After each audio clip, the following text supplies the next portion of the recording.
Glad to have you join us on another educative edition of Hot Seats on Ogun State Television, Ogtv, the People's Telly. My name is Moses or Jewumi. Well, on this program, we interview people from all walks of life. We interview those that have contributed a whole lot to nation building, those that have reached the peak of their career. Well, we listen to their struggles and triumphs. I ask them pertinent questions, and we'll also learn from them. Well, today's program, it's of no exception because I have with me a barrister, a resident electoral commissioner, INEC, Oyo State, Barrister Mutiu Agboke. Welcome to the program, Barrister. Thank you very much, Moses. It's a pleasure. Yeah, I'm glad to have you on the program. Yes, okay, let's get at it. How's been the INEC job? Anyway, so far so good. So far so good because it's a thankless job. It's a thankless job because you always be at hot seats, every time with regards to ensuring that you carry out your mandate. But the important thing is that as a man, your job is like a referee. You are neither for, team A or team B. And usually, any of them want to think you have anything that you could do for them to assist them in the process. And that is one area of misconception and misunderstanding of the players of the game. There is nothing, not even any of our staff, there's nothing anybody can do for them in terms of our electioneering process now. So, but, as the manager of the process, they run after you. They think you can do one magic.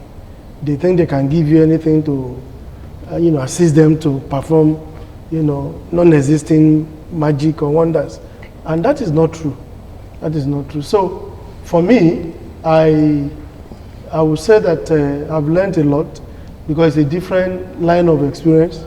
I was trained as a lawyer, and none of my training in the law school, carried any training or knowledge of election management. So how did you adapt?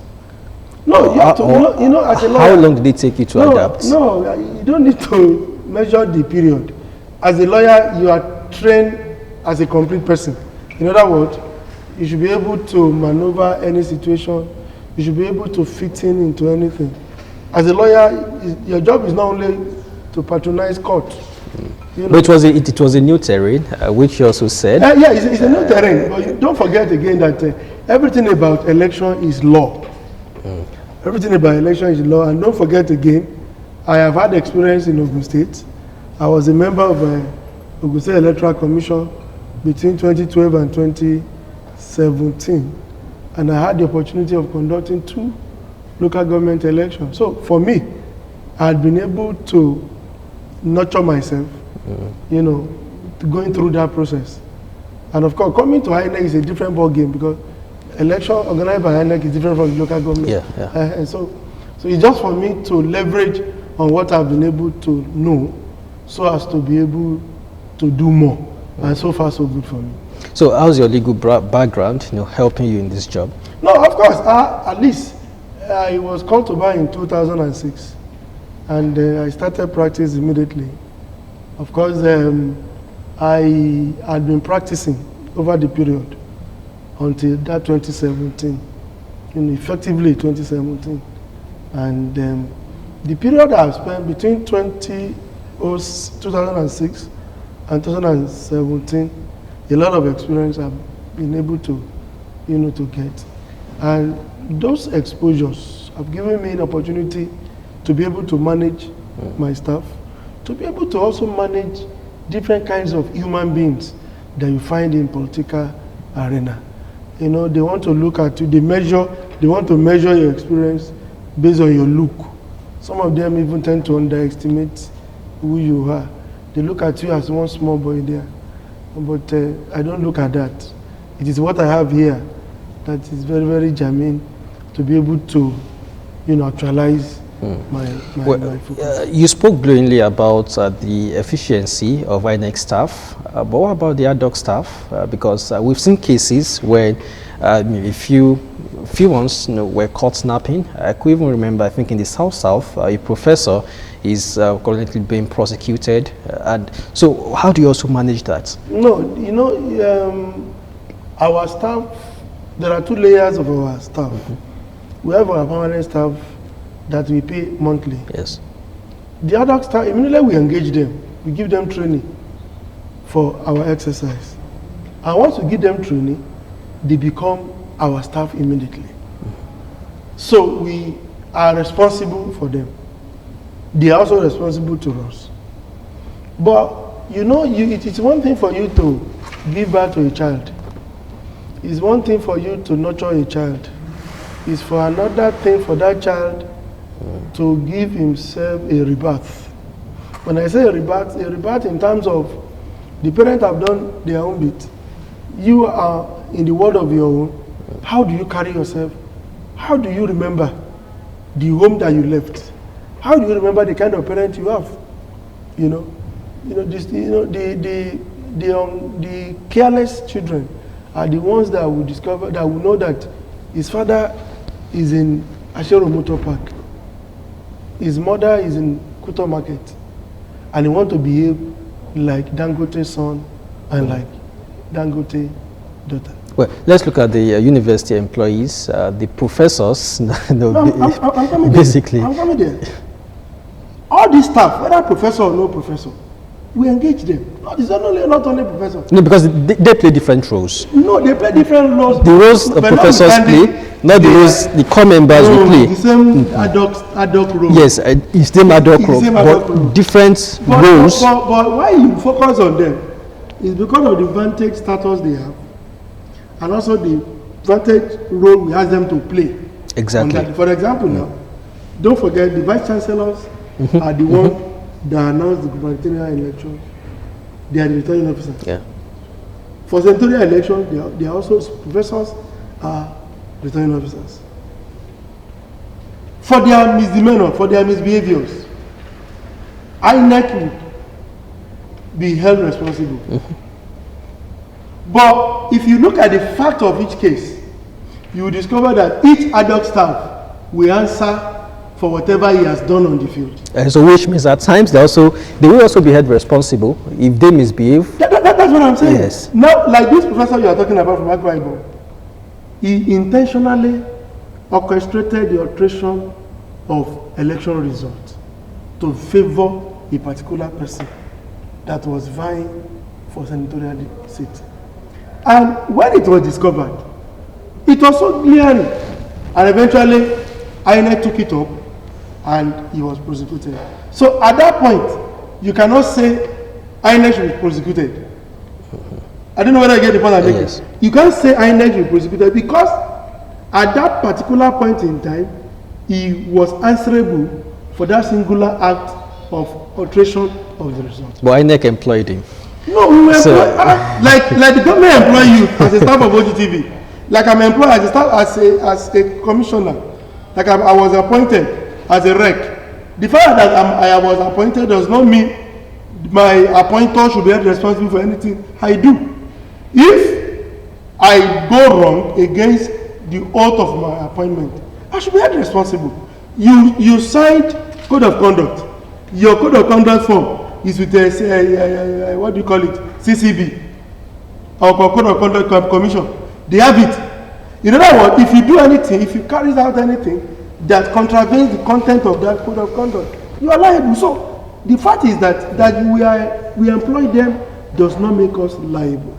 Individual, and that is why when we employ, we send their names for security checks. The security, they can only see the peripheral.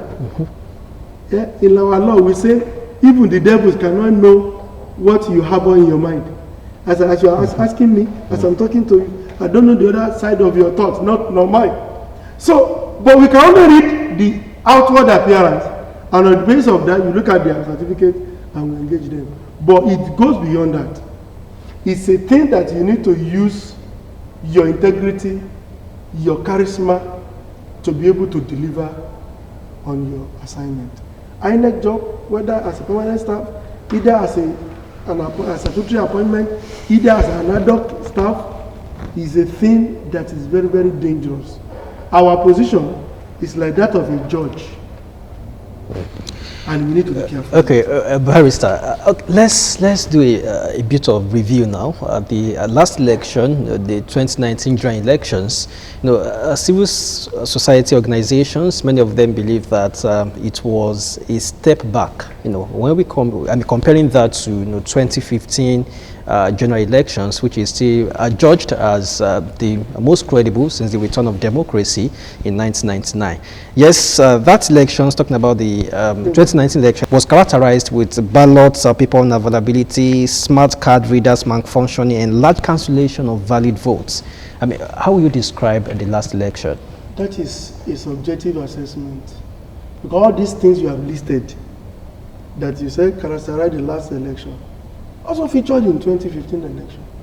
I was surprised when you said 2015 election was said to be the most peaceful or credible. No, the most credible. What is yardstick telling me? Judged. Because a sitting president handed over to the incoming one. That is the yardstick people are using. We are the one, we are the manager, we are the organizers of the election. That is not correct. But you will rate yourself. Yes. Most civil society organizations will do the rating, and will believe their own rating. Even if you rate yourself, it's more like I'm telling you, I'm a product of civil society. That is a subjective assessment. I'm saying, how can you say, if you say 2015 election is the most credible, what about 1993 election? No, I'm saying since the return of democracy in 1999. Nigeria. Yes. No, you can't say that, and I'll tell you why. All these things you have highlighted, I bought box snatching, got a read of your papers, all these things will always feature in our elections, because there is no election that is so perfect without any inadequacy. So you say even going forward, the 2023 elections, we still witnessed. What we are saying is that for us, those of us who organized the election, 2019 election was better than 2015 because we knew the number of improvements that we made. What are you telling me? Is it the number? If you are saying that was the best and it was credible. Smart card readers came to 4 in 2015. Yes. Not in 2019. No. 2015 we used the smart card reader. Yes. In 2019 we used the smart card reader. But people expected improvements. The fact that yes, it's malfunctioned then too. But in 2019, no. I won't take that. The person that did the assessment should come and tell us the indices for the measurement. We know as a fact that in 2019 we had improvement in our smart card reader. What are you talking about? Okay, Barrister. If you look at it, I'm coming. If you look at it, in 2019 we introduced another system of rescuing our smart card reader from malfunctioning, and that is why we introduced the registration area technologists or technicians in our strategic places. We give them motorbike. Anywhere we hear there was any what's it called, the malfunctioning of smart card reader, immediately they are called and they attend to them. That wasn't there in 2015. So let me tell you, for the election managers, election year in, election year out, we learn one lesson or the other and we improve on them. There was no election that we organized that there will not be any inadequacy. No. Even in the US, the one we witnessed in the last election, it has never happened in history. So somebody should not just say because of this happened, something was happening, because it is human beings, that are putting up all these arrangements. And our is to ensure that on that day, the whole system, will not break down. So for us, 2019 was better than 2015. And in 2019, we have introduced a lot of technologies that will make sure that we get it right. In fact, between 2019 and now, we have a portal now that we can use, or Jeremy can log in with Ogtv identity, and you can monitor the result of the election from the polling unit. I'm not saying the entire collation. From the polling unit, result will be dropping down. You can determine how many wards or polling unit results have arrived in a particular state or in a particular local government. That wasn't there in 2015. And these are the things that we introduced to allow transparency. You don't need to wait, for a long period of time for result to come. You can view it. Until the entire result now arrives, they will be able to say. So now, going to 2023. Barrister. Going to 2023. Barrister. Going to 2023. Many assessors what we are saying, you, but what we are saying is that 2023 will be better than 2019. At any rate, our focus is to go by electronic voting. Well, the last election in Edo was reportedly low. I mean, we saw a low turnout of voters. So now we're looking higher and say, Anambra, let's see what will happen. So how we also ensure that, yes, we know security, it's also a factor here. At times, people don't just want to go out because they're afraid of what could happen. Because yes, despite the improvement you talked about, we still had the occurrence of the ballot box snatching. So, and they're talking about electronic voting. Let's be more pragmatic here. I'm not a theorist. Moses, sorry. I'm not a theorist. If there are ballot box snatches, who is blameworthy? Well, but we cannot absolve INEC also. We cannot absolve INEC entirely. No. I'm not saying absolve anybody. You will have monitored elections. You will have seen what INEC has done. INEC has created a party. We have put up a party. So you have come and hit. Somebody got there, dismantled the party. I still blame INEC for that. No, I don't agree the way we are doing our assessment. If you look at the whole thing, I was in a program and we were seated with security, representatives of security, political parties, all of them. I took it from the interviewer or the moderator. I said, oh yeah, the political parties are here. If there are ballot paper snatching, if there are vote buying, who is to be responsible amongst us? Security, politician, and well, we will still share the blames among the three, but you may not take. Then we are not being realistic. Because see the conduct, barrister. Just hold on. When INEC organizes an election, listen to me. INEC says this is the modality for you to vote. This is the instrument you need to vote, and this is where you have to vote. And somebody says no, and INEC has put up series of enlightenment. Don't sell your vote. Vote according to your conscience. Somebody now went behind you and said, no, don't mind INEC. They are very stupid. Well, take 10,000 naira. Barrister. And you are still being INEC is saddled with the responsibility of conducting free, fair, transparent, and credible elections. So, if we are seeing occurrence of ballot box snatching and vote buying, this will definitely affect, that duty. Then we are not realistic. And this will affect that duty. Because when INEC put up an election, you are very correct, by law, the responsibility of INEC is to conduct free, fair, and credible elections. Isn't it? Yes. Very good. There is more to it than just parroting free, fair, and credible election. There is more to it. Part of it is you educate the players, the major stakeholders, i.e. political parties. Political parties, they are expected to also educate their members who are going to carry, who are interested in one position or the other. Are you following me? Now, part of the process, we have security. Their responsibility is to ensure that the INEC that will organize this process, so make sure nothing happens to them. I don't know you are with me. On that election day, the security must make sure that nothing happens to me as a rec. Nothing happens to my adult staff, returning officer, collation officer at the various centers. On that day now, you now discover that the security people, you cannot find them at the collation center. Was that the case? No, there are situations. Haven't you? Was that the case? Haven't you observed election before? When at some voting point, you won't see security there. It happens. It's not a big deal. It happens. Security will not be there. You get to a particular place where security will be there, and they are arresting. They will arrest one member of political party or the other, selling and buying votes. And you are telling me others will blame for that. I will not agree. And that means we are all seeing the problem and we are pretending we don't know where the problem is. So what I'm saying, the job of INEC is not to run after somebody buying vote or selling vote. If you don't know, that is the law. INEC has a legal framework. We have put it up. In our law, electoral is so clear. Do not buy your vote. Do not sell vote. If you do, this is the consequence. It is the job of another person to now monitor and make sure that whoever violates that law is arrested.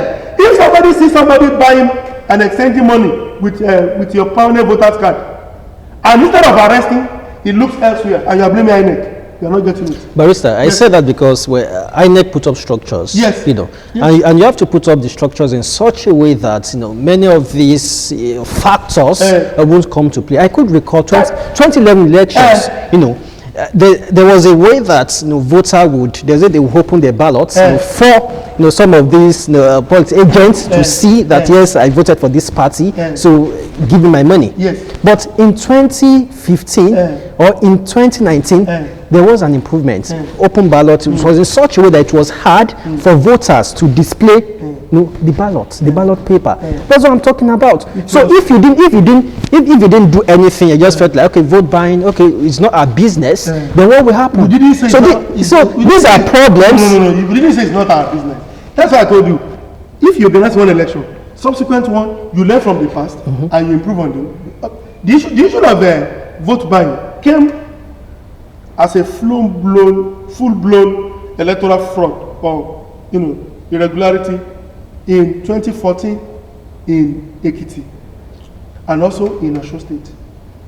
Don't forget that with our experience in the two states, we needed to reconfigure our cubicle.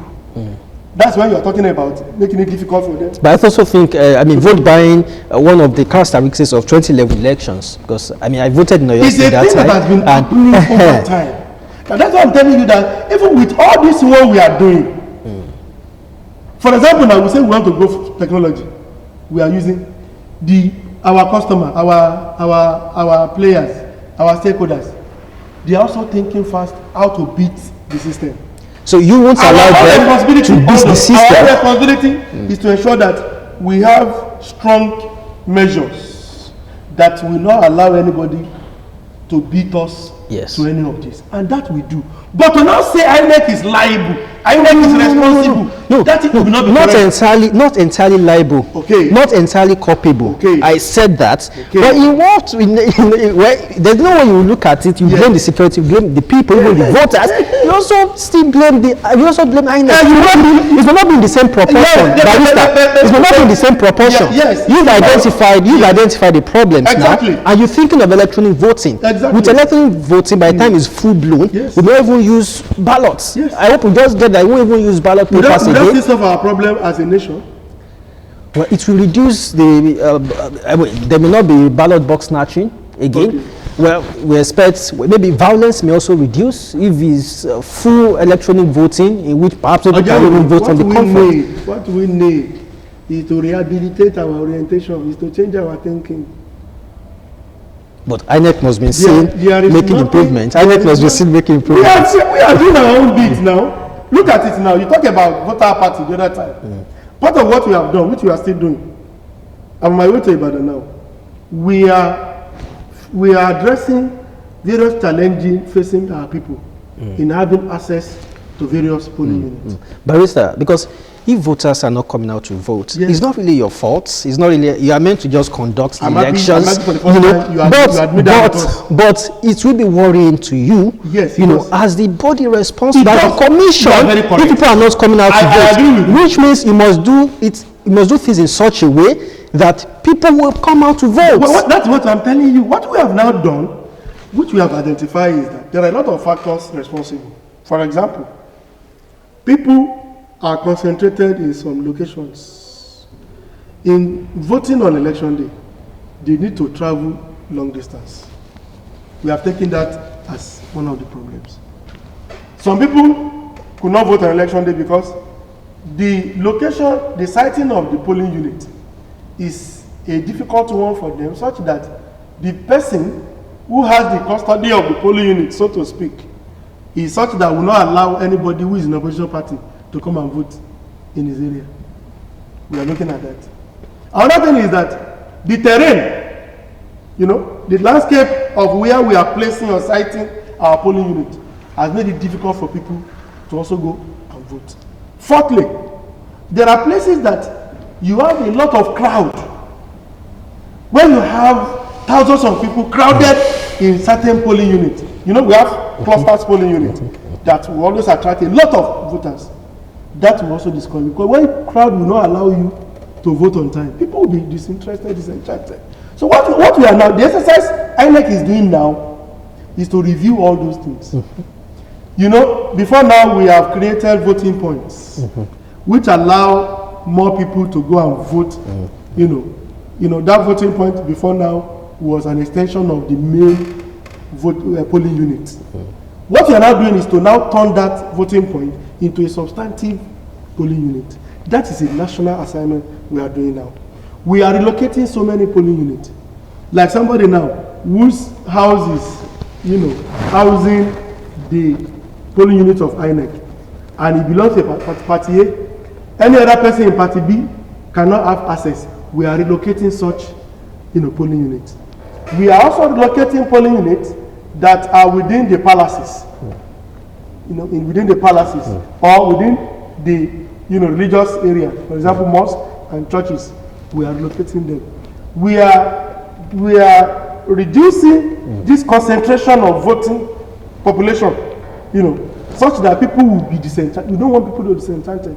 We want them to be interested in the process. But I think we're on the same page. So, I think we're on the same page now. Now you understand my perspective. But now talking about e-voting, we know there are different types of e-voting. We have the optical mark recognition, scanning machine. I mean, different types. And which one are we looking into? When the commission is ready, we'll give the members of the public the kind of e-voting we are going to adopt. As I'm talking to you now, it's at a preliminary stage, and it will not be in the interest of the commission. Yeah, the elections in Anambra come November, are we going to see maybe a slice of that? That is the determination of the commission, and my chairman has come out a lot of time to assure Nigerians, so we are working towards it. Okay. Now, let's talk about the registration of political parties. Of course, I will recall when 74 parties were registered, but I listened to the senior lawyers. One thing they all said was that INEC does have the power, you know, to deregister political parties. So it became confusing when these parties went to the court of law and they actually got judgments, you know, in their favor. And you are a barrister, what do you see to this? There's nothing in it. Anybody could have cause of action on any matter. You know, relevant section of the Constitution give every individual access to the court. You know, once you have a locus is the power or the interest you have to institute an action. So if you are able to establish to the court and the court agrees, depending on the fact you place before the court, why not? But the commission still believes very strongly that those parties that were deregistered were properly deregistered. And it is not expected that all of them should agree with INEC. They have gone on appeal, like you rightly said. The matter is in the Supreme Court. Until Supreme Court says, INEC, you have no power. Yeah. So what the commission stands on is the fact that those deregistered ones remain deregistered until the Supreme Court says otherwise. So that is the way the law. Because, you know, the issue is we could have an election, then let's say Supreme Court rules after the election and Supreme Court says, yes, INEC, you don't have power, you know, to deregister party. No, if it's after that election. You know, the back and forth. No. If it's after that election, you cannot, what is it called now? You can't bring it back. That because, for example, you conducted an election yesterday, Supreme Court ruled today, and you want to give it a retrospective effect, it won't. It won't. It's only the subsequent one that you benefit. Because the fear in some quarters is that it's not really, it's undemocratic. By the time we start, you know, registering parties, people should be free to form associations, to form parties and say, yes, we want a party to be involved in these general elections. We want to have a voice. You are correct. You are correct. Association is different from political parties. Political parties is not association. Before you become political parties, first of all, you will be association. You graduate from association to a political party. Once you become a political party, there are a lot of legal framework that guide the operation. Once you miss out or you don't follow or fulfill them, then you'll be caught by law.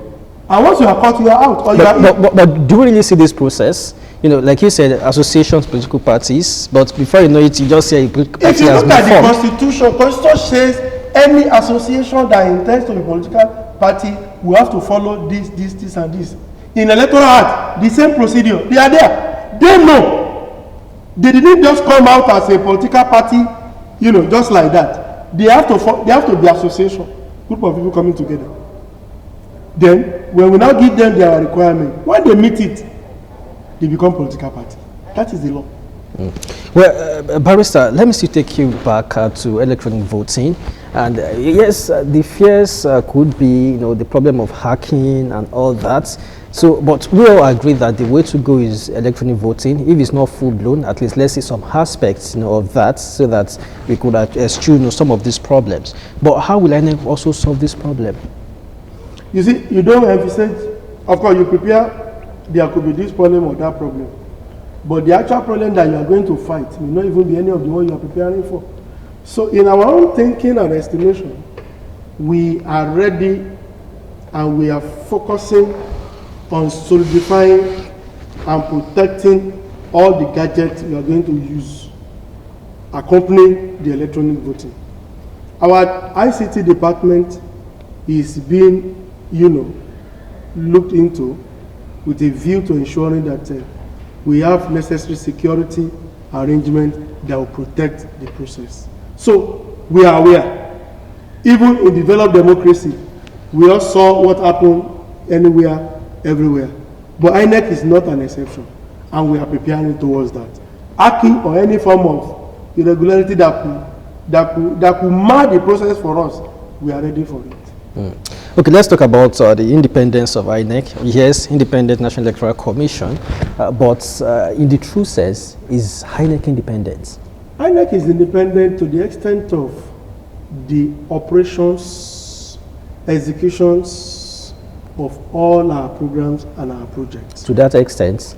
INEC is independent to the extent of all the activities and the conduct of the election. The only area where people always hammered on that make you assume that we are not independent is that we still need to go and defend our budget. We still need to go and take our approval. Appointments? Tell me. Well, in the area of appointments also. That is not the making of INEC. When you are criticizing that appointment, talk to the National Assembly to alter it. The law says I shall be chairman of the National Electoral Commission, and it shall be appointed based on this criteria. The power of appointment was given to Mr. President. So if you are criticizing that process, don't blame INEC. Blame the National Assembly that have the law. Barrister, yes. I'm not blaming INEC. No. You're looking at this holistic. It's holistic. When you look at these issues and people say, INEC, you are not independent. You are appointed by Mr. President. So what? What is the process of appointment of the Chief Justice of Nigeria? What is the process of appointment of the Chief Judge of Federal High Court, Abuja? But Barrister, now we're talking about... I'm coming. What is the process of appointing of the leader or head of the federal government agencies? Actual agency of federal government. But so because your role is different. It's different, but it doesn't. Your role is different. If you are saying that, then let the stakeholders that agree with this position that have been criticizing it, let them change the law. If you don't change the law, we will continue to criticize it till Jesus will come. Barrister, you referred to judiciary, yes. But currently, there's a struggle right now because they are talking about judicial autonomy. And autonomy, we also look at from that aspect by saying no. It's also part of the autonomy. I'm a lawyer. You can't tell me what I know. Autonomy is talking about allowing the court to do its job. It's talking about no interference in judicial process. It's talking about the money, the finances of the court should be given without any third party. In other words, let there be access. So if you are saying the appointment, what are you talking about? You just want the person that become the CJN to just come from nowhere? Or you just want... No. If you are looking for amendment to our laws, let us look at it holistically. Somebody suggested that allow the CJN to appoint the INEC chairman. I like who again? Allow the CJN to appoint this and that. Then I asked a question. Then who is going to appoint the CJN? They said allow the Judicial Service Commission to appoint itself. Crisis will come. For me, I'm not saying this one is the best. I'm not saying this one is not the best. Yeah. But I'm telling you, the law as it is constitutes the composition, the makeup of how INEC looks like.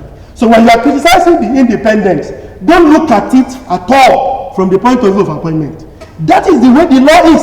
Go and look at the third schedule of the Constitution. You look at you see it there. So anytime you bring, I'm coming. Anytime you bring any of the lawmakers here, listen to me. Anytime you bring any of the lawmakers here, federal lawmaker, tell them to look at that aspect of the law.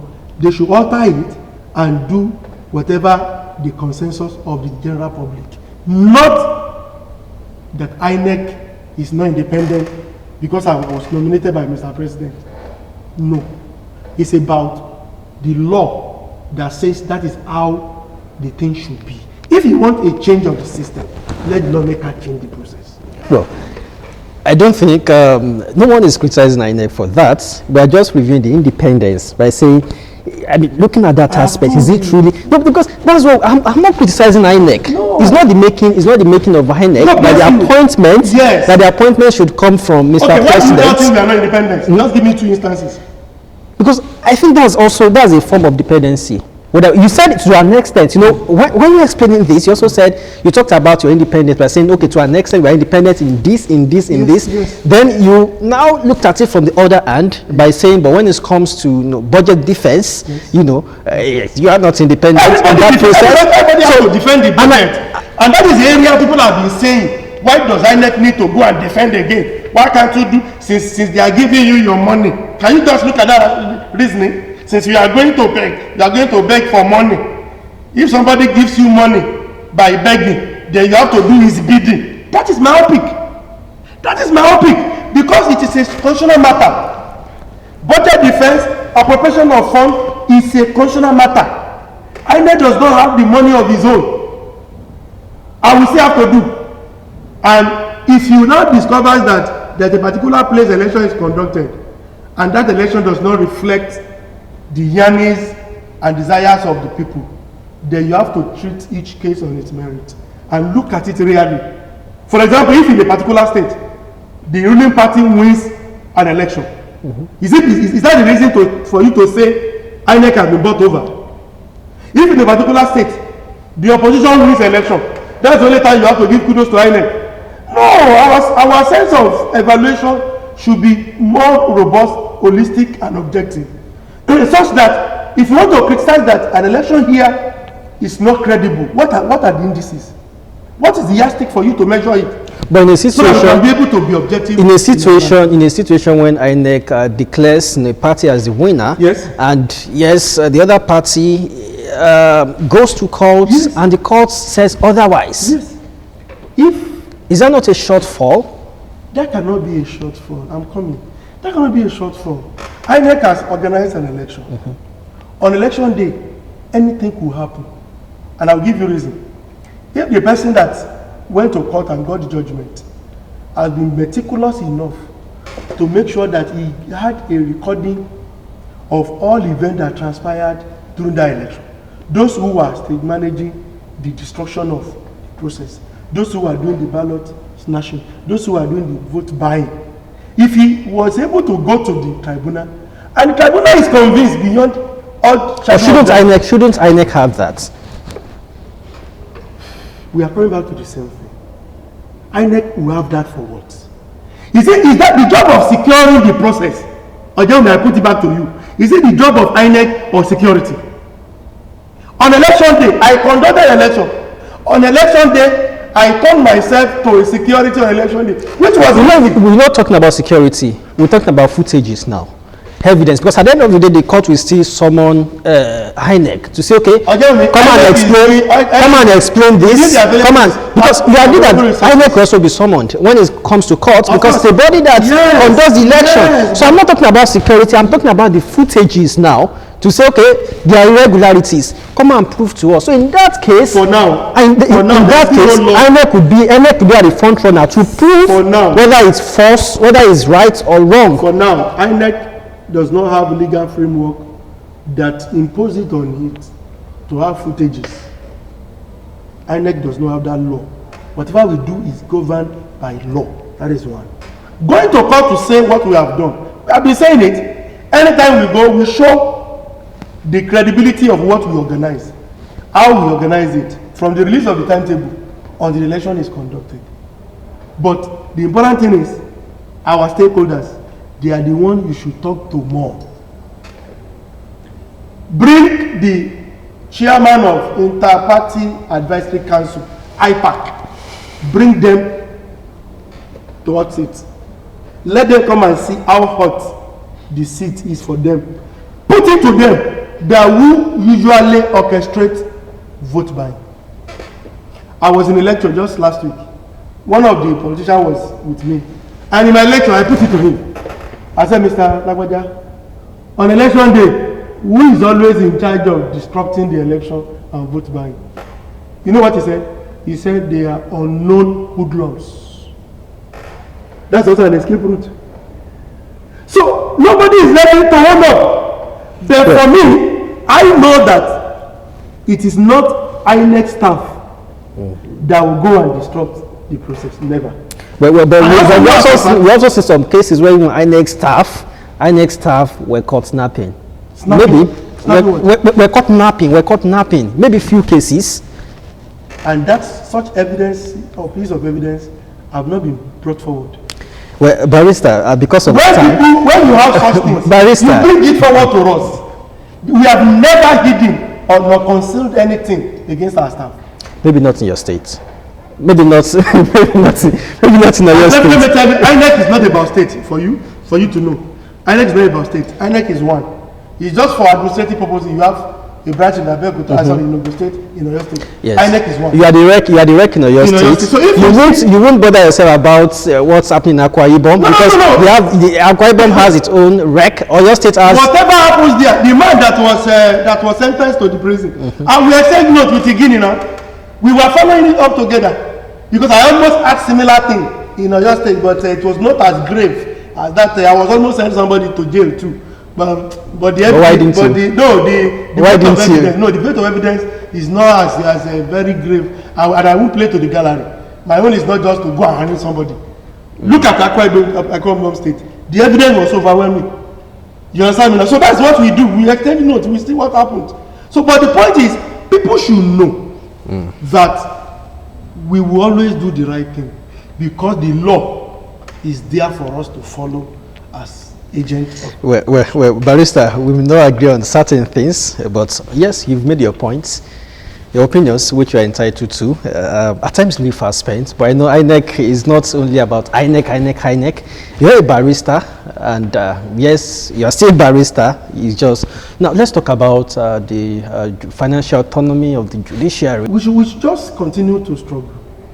You know, change is very difficult in any society.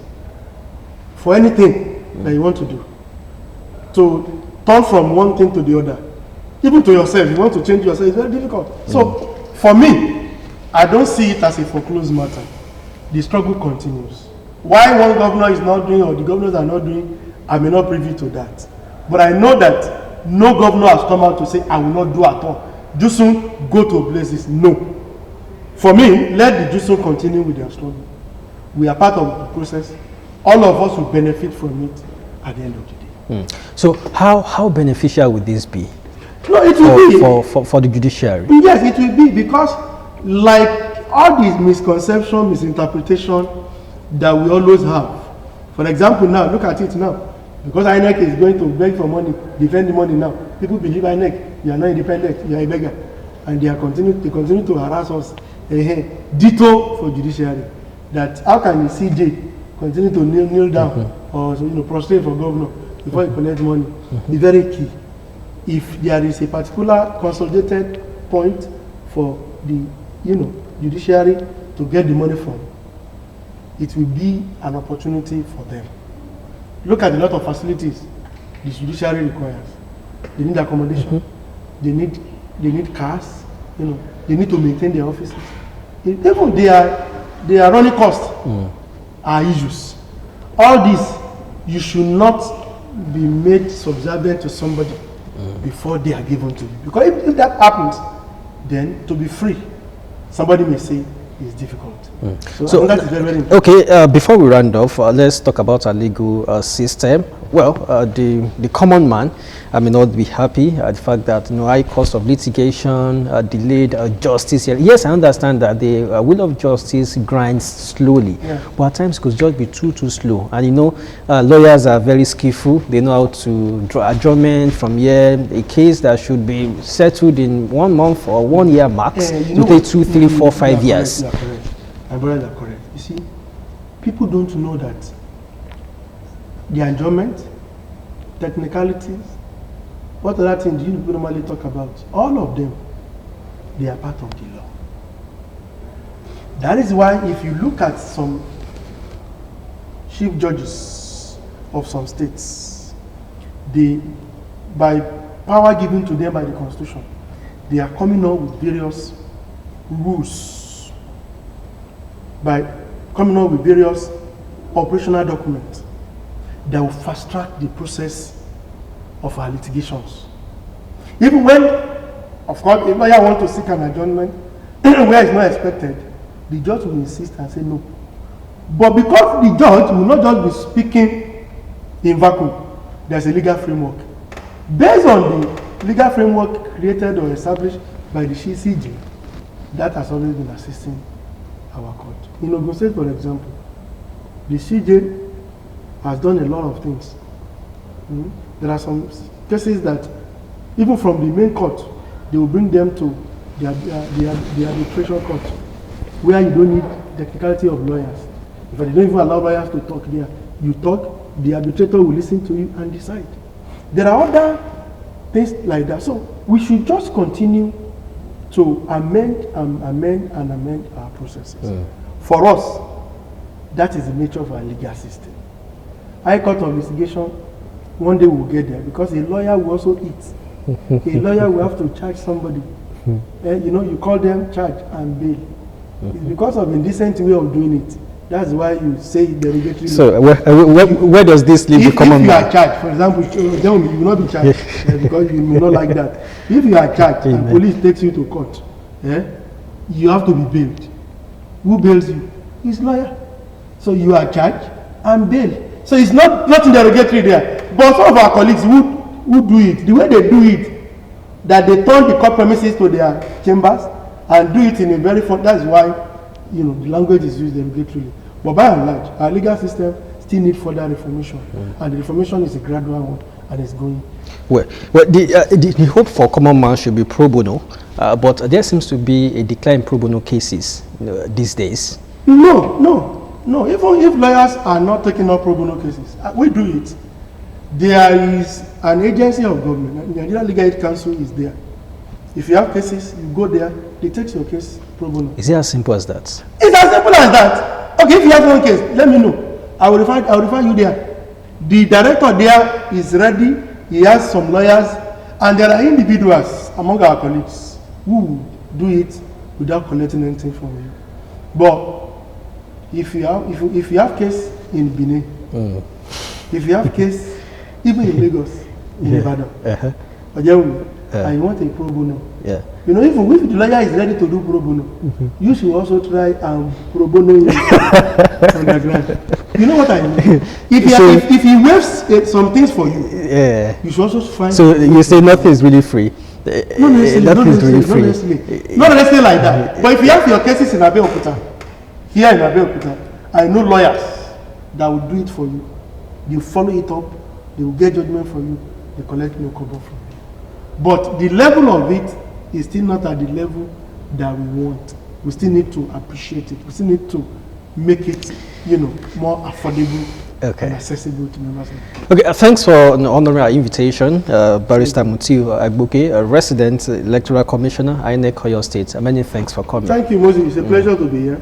Thank you very much. Okay, that's the show this week. Many thanks for watching. Till next week, when we bring to your viewing pleasure another eminent personality, I say stay safe and, of course, stay out of trouble. Bye for now.